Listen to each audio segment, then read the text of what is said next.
The most valuable thing that I kind of learned out of the military was self-discipline, but doing it with a great attitude.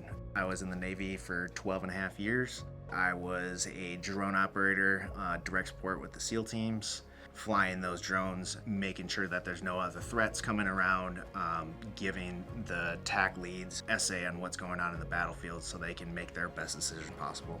Once I got out of the Navy, I knew that I wanted to stay in the drone world. I felt like coming over to Teledyne FLIR, they had the best drones and the best engineers coming over.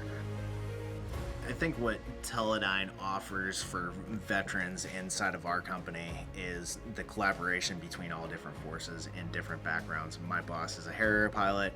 I was with the SEAL teams. They come from all different branches, all different realms of the military, and the collaboration that we can do really advances our technology.